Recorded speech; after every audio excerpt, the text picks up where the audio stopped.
Hey guys, the Coach Goodrich here with another 8th grade American history video. This is going to be part 3 of Unit 5, which is going to be the Western expansion and the Oregon Trail and the other trails out there. So we're going to talk about the idea of manifest destiny, what does that mean, and how our country, which has grown, how people began to move and finally settle out over towards what we call the West. You see the different regions of the contiguous United States and how we picked up all of these areas. There we go. Manifest destiny. What is it? You should know. It's in your definitions for your vocab. It's God's will and plan for us to spread out and conquer the land from sea to shining sea. It's part of the American dream. The eastern shores are getting crowded. It's time for people to spread out, and as a popular saying was back then, go west, young man. Time to make your own destiny out there in the world. So let's break down this picture real quick. So we got Lady Liberty, right here, and she is facing which way? She's facing the left, right? The left equals the west. And what is coming behind her? All this lights. You got settlers that are moving out this way, explorers, frontiersmen, people bringing their stuff in wagons and trains and boats, leaving the city and the civilization behind. But what are they chasing away? The Native Americans. Chasing away the buffalo. They have to cross over these mountains. It's dark this way. She's bringing light into the darkness, but there's consequences that are going to be had. Powerful piece of history. So manifest destiny, going to the left. Hang on, Louis, guys. So it all begins, let's go back a little bit in time. Thomas Jefferson with the Louisiana Purchase from Napoleon, France in 1803, more than doubling the size of the U.S. He then commissions former Army officers Meriwether Lewis and William Clark to lead an expedition to explore that territory. And that lasted for about a year and a half, 1804 to 1806. Adams owned this treaty in 1819 because of Andrew Jackson's continued military raids. The U.S. finally gets Florida from Spain, so that completes all of the states on the eastern coast. Now it is formally time to turn to the left, head out west. So we got the 13 original colonies. They had first boundary line that was set up by the by the British after the Treaty of Paris. You had Florida, you had the Louisiana Territory. This is all going to originally be called Missouri. That's going to get bought. That's going to get bought from Canada, again from Canada, and then down here is going to get bought from Spain eventually, but we'll get to there. Number 2, big example, the Texas Revolution. After Mexico wins their independence from Spain in 1821, more Americans choose to move out west and settle in Texas, becoming Mexican or Texan citizens for the sake of having a great deal of land with minimal government interference. Problems start with Mexico shortly after outlaw slavery, which upset southern farmers that brought their slaves with them, because there goes their free work. Texans begin to fight for their independence of Texas from 1835 to 1836 in an attempt to set up their own nation, which would be called the Republic of Texas, or the Lone Star Republic. This would be led by, at that time, appointed General Sam Houston. Mexican President Santa Anna, the Napoleon of the West, who was fresh off beating Spain in the War of Mexican Independence, raises an army to put down the rebels. We get a good look at Texas. Several of the key battles.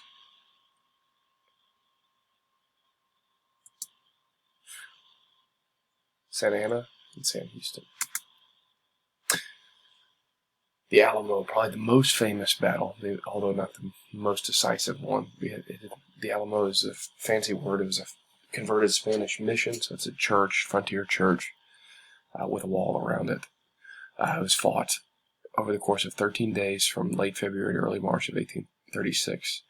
The Texan Army was composed of native Texans and Southern volunteers, such as William Travis, who is the colonel and lead of that, Jim Bowie, famous gambler and knife fighter, and Davy Crockett, who was probably the most famous frontiersman of all time. The Texan Army had slightly over 200 men, and including women and children that were hiding in the fort. The Mexican Army had nearly 2,000 men. After lasting such a long time, the Mexican Army finally breaches the fortress and overwhelms the defenders. Santa Anna left no survivors. Though it was a loss for the Texans, the Mexicans lost a third of their fighting force, and they gave Sam Houston, who's awaiting near San Jacinto, time to further train his army, bought him a precious 2 weeks to get more men and to train those guys a little bit more. So there's the Alamo today in downtown San Antonio. Some of the famous figures in history. You had, William Travis, who dies within the first couple minutes of that last assault. Jim Bowie, famous for developing the Bowie knife, which is really a small machete, was really, really sick and wounded, and goes down with his guns and knife in his hand. And then, of course, Davy Crockett here as a senator, not with his trademark raccoon skin hat. We'll watch that. Watch that.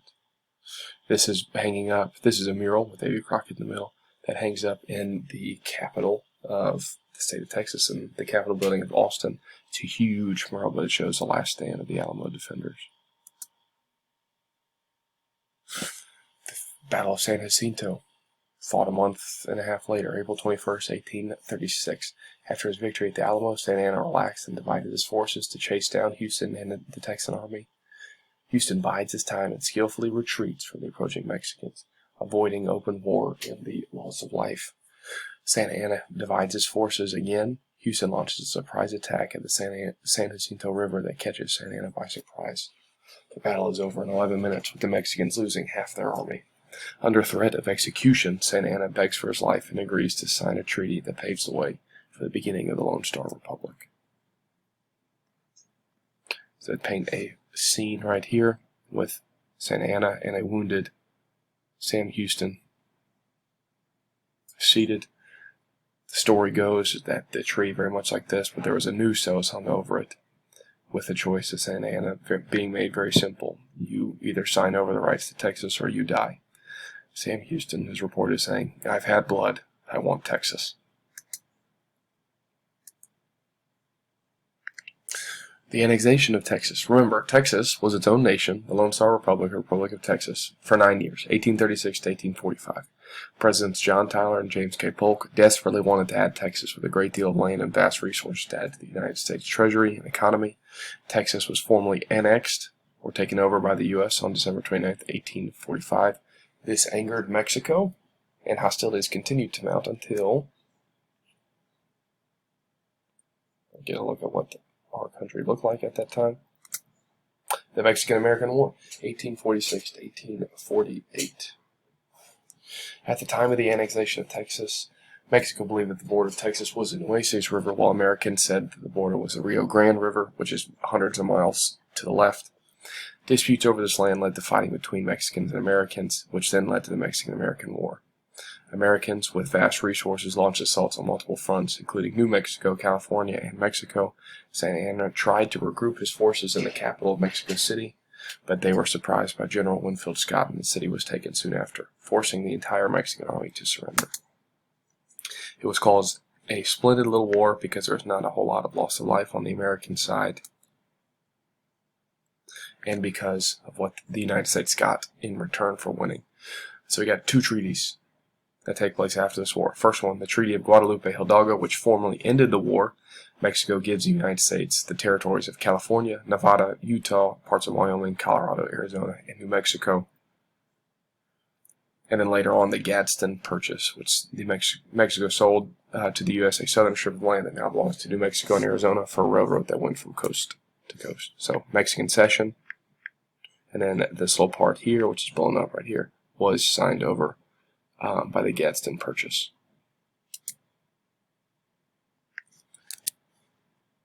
Alright, a little bit of time. Here we go. Indian Removal Act of 1830, going back to President Andrew Jackson.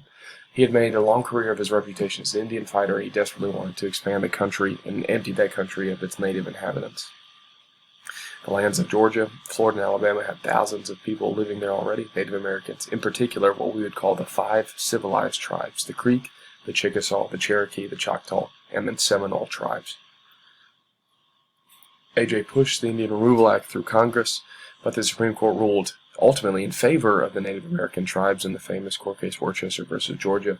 However, Andrew Jackson, who at that time, and for a long time would be the most powerful president in terms of his executive powers, said that the Supreme Court had come up with a ruling, and then he told them to go ahead and try and enforce it without an army, which, of course, they did not have.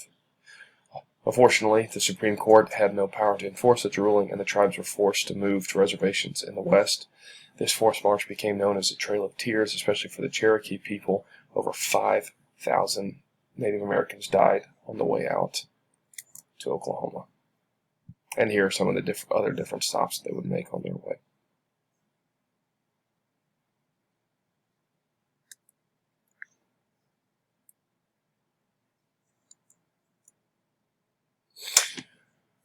California Gold Rush of 1849. John Sutter, a Swiss immigrant, set up a mill in the Columna Valley of California. In January 1848, workers on the mill notified Sutter of the discovery of large chunks of gold. The word got out, even though Sutter tried to keep it secret, and in 1849 alone, over 80,000 men came to search for gold in California. That's where we get the term San Francisco 49ers. These towns where these cities popped up were rough places to be. Murder, robbery, and claim disputes were prevalent. That's how California grew to become what is now the most populated state in the country. Started right there.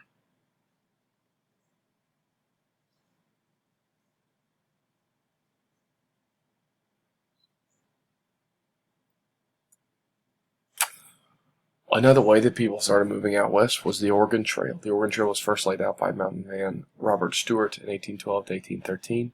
Oregon had cheap, fertile land.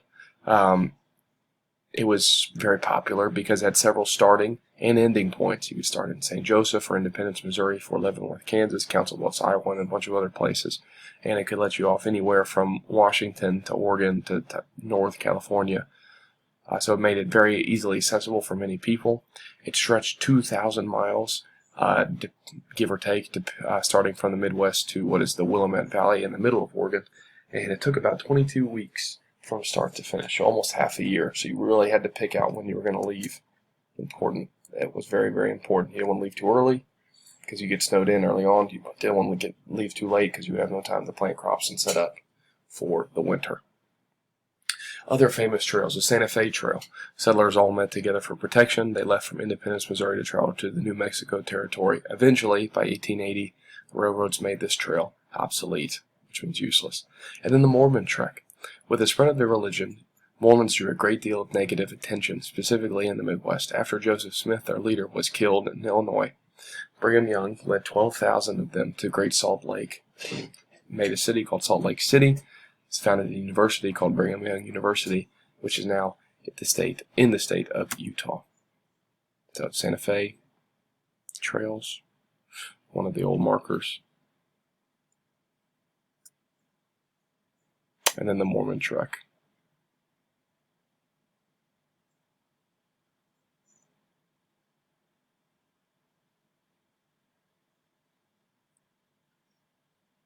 And that is Joseph Smith, the founder of the Mormon movement, and that is Brigham Young, the namesake for the university. Some of the big trails right here. So you got the Oregon trails, California trails, Santa Fe Trail, Spanish Trail, all leaving from different places, all ending up in different places. They made this travel in wagons, like you see here, and usually in large groups for protection. And you guys will get a look at those. Oh, and here we go. We got a mini quiz number 3, last one of the unit. Good job, guys. You made it. So go ahead and answer these questions right now on your packet, and be prepared to do so on Google Classroom for your grade. I look forward to discussing this more in detail with you later on. Really appreciate you guys. Thanks for all the hard work, and I will talk to you guys soon.